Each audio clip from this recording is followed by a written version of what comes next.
Eu sou Ana Júlia Silveira e vou falar hoje para você sobre a estrutura dos carboidratos, onde você vai conhecer a frutopuranose, a glicopiranose. Venha comigo conhecer tudo isso.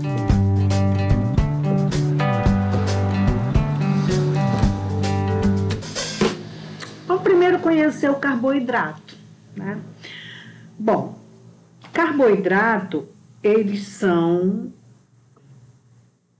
fazem parte de dois grandes grupos,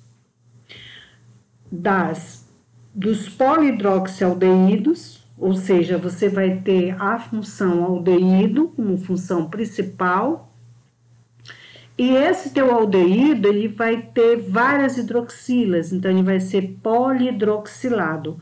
Por isso que o nome é polihidroxialdeído.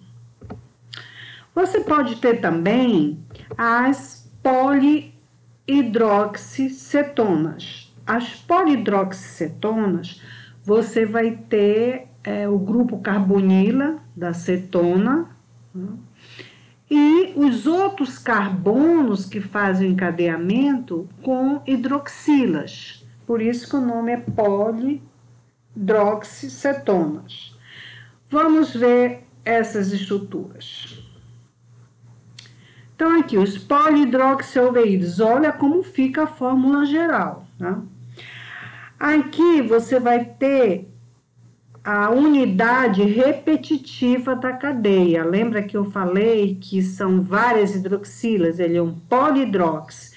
Então, essa unidade aí, ela está simbolizada por N, ou seja, ela pode sofrer N repetições para você formar a cadeia carbônica, né? E aí, dependendo do N, você forma o tamanho que você quiser de cadeia, tá? Aqui eu dei o exemplo da glicose para você, ó. A glicose, ela tá aqui, como você pode ver, em projeção de Fischer, né? E você tem também a galactose, né? Também em projeção de Fischer. Olha os grupos funcionais. Você tem o aldeído, né? Esse aldeído está presente em ambas estruturas, porque se trata de um polihidroxialdeído. Esse aldeído está polihidroxilado, ó, todos os carbonos trazem hidroxila. Esse polihidroxialdeído que tem aí 6 carbonos, né? Você vê que o N aqui foi igual a 4, né? Porque eu tenho 6 carbonos. Você tem, nesse caso, quando você tem 6 carbonos, a gente diz que está diante de uma exose, né? 3 carbonos, triose, 4, tetrose, 5, pentose, 6, hexose. Tá? E é um aldeído, né? Então, eu tenho aí uma aldohexose. Tá? Se você olhar essas duas estruturas, elas são isômeros, né? Todas as duas têm 6 carbonos, a função é a mesma, o aldeído polihidroxilado. Só que se você olhar, elas podem ser classificadas como estereisômeros, certo? Por que estereisômeros? Porque eu tenho a mesma disposição dos átomos. No carbono 1 eu tenho aldeído, no carbono 2 eu tenho uma hidroxila, no 3 uma hidroxila, e assim sucessivamente até eu chegar no carbono 6, que também tem uma hidroxila. Só que se você olhar, um não é imagem especular do outro, né? Então, como um não é imagem do outro, você tem o que a gente chama de diastereisômeros. Então, os carboidratos, eles formam muitos diastereisômeros. polihidroxicetona. Você vai ter a fórmula geral é essa, o grupo funcional principal é a acetona. Você vai ter a unidade repetitiva aqui, que são as hidroxilas. Como exemplo de polihidroxicetona, a gente tem a D-frutose, né?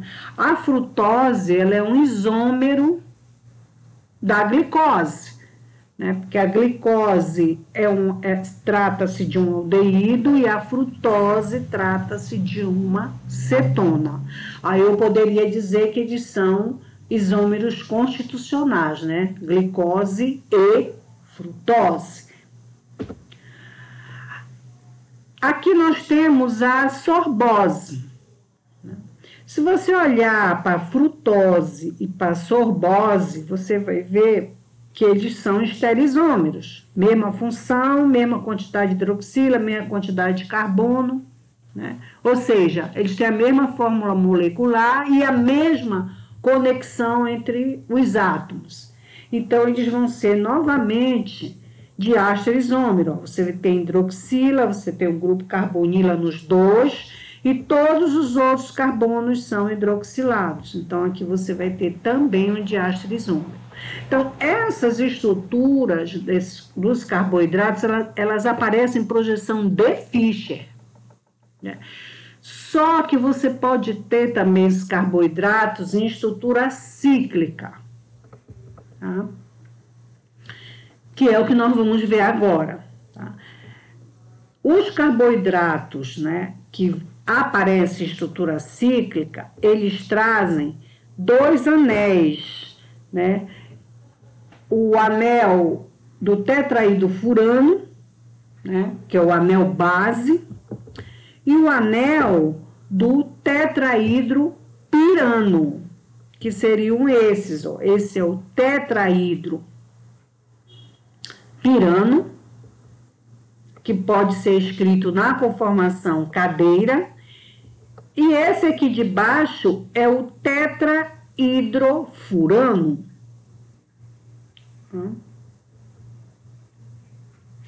Então, nós vamos agora aprender a fazer essas estruturas cíclicas dos carboidratos partindo da projeção de Fischer, né? Então, aqui a gente tem a glicose, né? A gente sabe que todos os carboidratos são D, né? São destrógenos. Então, aqui você tem a glicose e nós vamos transformá-la nessa estrutura cíclica. Se você olhar, esse anel é um anel base, né? É um anel pirânico, né? Que vem do tetraído pirano. Então, aqui é o anel base, tá? Que é o tetraído pirano. E como eu vou proceder para chegar nesse fechamento de encadeamento? Primeira providência é você escrever a estrutura já na forma do anel que você quer formar. Então, olha aqui, ó, é meu carbono 1, 2, 3, 4, 5 e 6. Aí eu botei aqui, ó, 1, que é o carbono que contém o grupo funcional aldeído, 2, 3, 4, 5, o 6 aqui. Tá? Essa hidroxila, que é a hidroxila do carbono 5, que é esta aqui, ó, ela é que vai participar da reação que eu vou formar. Tá? Que vai ser uma reação entre essa hidroxila e o grupo carbonila. Essa reação, ela recebe o nome de adição nucleofílica, ou seja, eu vou adicionar esse nucleófilo aqui nessa parte da cadeia. Essa parte da cadeia aqui, ela traz o grupo carbonila. Todo grupo carbonila tem esse carbono aqui que a gente chama de carbono eletrofílico, que é o carbono que está ligado ao oxigênio por meio da dupla ligação. Então, não esqueça, carbono eletrofílico. Então, eu vou ter adição do nucleófilo no carbono eletrofílico. Essa adição do nucleófilo no carbono eletrofílico chama-se de adição nucleofílica. Então, vamos obter a glicopiranose. Já escrevi a glicose nessa forma e vou começar a reação. Como que eu vou começar? Deslocando o par de elétrons do oxigênio, tá, na direção do carbono eletrofílico. Quando esse par de elétrons for direcionado na direção do carbono eletrofílico, eu vou formar uma ligação química aqui. No momento que essa ligação química se forma exatamente nesse lugar, você desloca o par de elétrons π para o oxigênio, garantindo a tetravalência do carbono. E aí você vai ter essa estrutura. Você deslocou o par de elétrons, formou essa ligação. Como o oxigênio deslocou um par de elétrons, ele ficou positivo. Aqui você deslocou o par de elétrons para o oxigênio, então o oxigênio ficou com alta densidade eletrônica e ficou negativo. Nesse momento é possível você fazer uma reação ácido-base intramolecular. Como? Deslocando esse par de elétrons do oxigênio para capturar esse hidrogênio aqui, que é passível de ionização. Quando ocorre a captura deste hidrogênio, o par de elétrons da ligação se desloca para a camada de valência do oxigênio e estabiliza o oxigênio, porque agora ele deixa de ser positivo e você fica com essa estrutura. Essa estrutura já é a glicopiranose. Você tem o anel, né, do pirano ou do tetraído pirano aqui, né, anel base, com vários substituintes. Essa hidroxila que se formou no carbono 1, porque a transformação química ocorreu fazendo o fechamento do anel e essa carbonila aqui virou uma hidroxila. Então, você tem essa hidroxila aqui. Só que essa hidroxila, você tem duas possibilidades de colocar ela neste anel. Você pode colocar essa hidroxila para baixo, né? Aí você vai ter a forma alfa, né? Então, você vai ter a alfa-glicopiranose.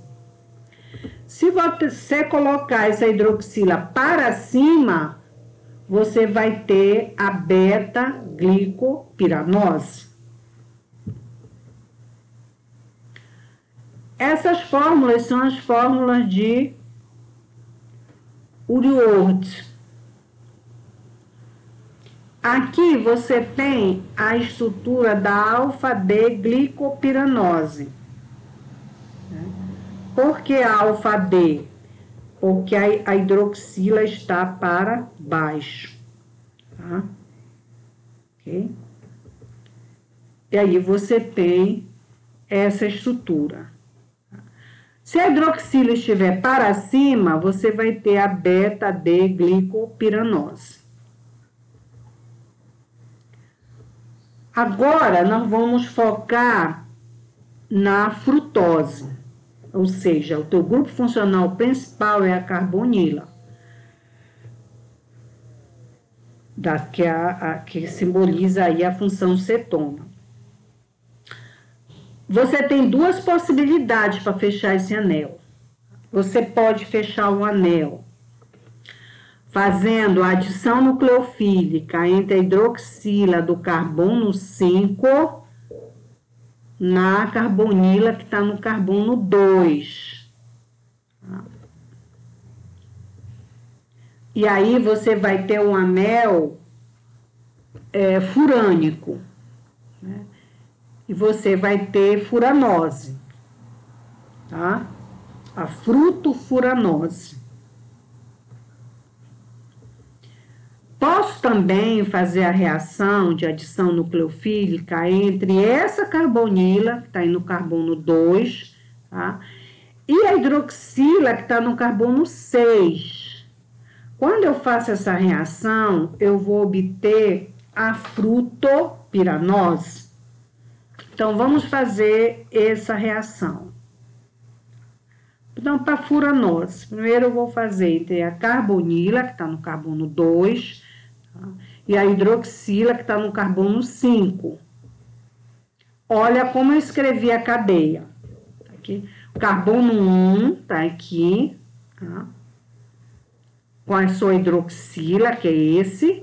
Carbono 2, carbono 3, carbono 4, carbono 5. Que é onde vai acontecer a reação. E aqui o carbono 6, ó, tá aqui o carbono 6 conectado na hidroxila. Agora eu vou iniciar o processo de adição nucleofílica. Vou deslocar o par de elétrons na direção do centro eletrofílico, deslocar os elétrons π para o oxigênio e obter essa forma aqui, tá? A partir do momento que eu tenho essa forma iônica da estrutura, eu posso fazer uma reação ácido-base intramolecular, deslocando o par de elétrons do oxigênio, que tem alta densidade eletrônica, na captura do hidrogênio ionizável, que é o hidrogênio que está conectado diretamente ao oxigênio. Quando isso acontece, esse par de elétrons da ligação oxigênio-hidrogênio é deslocado para a camada de valência do oxigênio, estabilizando o mesmo. Aí você fica com a estrutura, tá? Nesse caso aqui, você vê que a hidroxila está para baixo, mas ela pode ficar para cima também. Como a hidroxila está para baixo, eu estou diante da alfa-D frutofuranose. Agora vamos fazer a obtenção da frutopiranose. Então, eu venho de novo com a D-frutose, só que agora eu vou fazer a reação de adição nucleofílica entre a carbonila, localizada no carbono 2, e a hidroxila, localizada no carbono 6. Então, escrevi a estrutura, ó. Carbono 1, carbono 2, 3, 4, 5 e 6. No carbono 6, eu vou trabalhar com esta hidroxila do carbono 6. Como? Fazendo uma adição nucleofílica, deslocando o par de elétrons do oxigênio na direção do centro eletrofílico. Aí eu vou formar uma ligação. Quando isso acontece, os elétrons π são deslocados para o oxigênio e você chega nessa estrutura. Ao chegar nessa estrutura, você pode fazer uma reação ácido-base intramolecular, porque você tem aqui o oxigênio com alta densidade eletrônica. Então, esse oxigênio desloca par de elétrons, captura o hidrogênio ionizável. No momento em que ele captura esse hidrogênio ionizável, esse par de elétrons da ligação oxigênio-hidrogênio é deslocado para o oxigênio, tá?